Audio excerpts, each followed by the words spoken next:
Hello. Today we're going to go over the Python set item method. We recently just went over the get item method. This is going to be the flip side. This is going to allow us to set an item or update an item in our array in this example here. So as you can see, this is how you set it up. Self key and the item that we want to assign.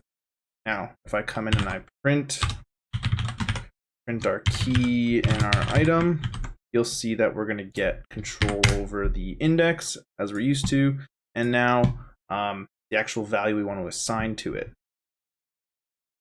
So in this case, we want to take our items list, our internal list, and we just want to update hello to world. And so what we'll first do is we'll print a.items just to prove that that's what's happening there. All right, you can see we're printing out hello. And now we just want to come across and we want to reassign it. So we're going to take some items, we're going to index the key and make that equal to item. Let's print out a.items and it should be updated. You can see now it's world.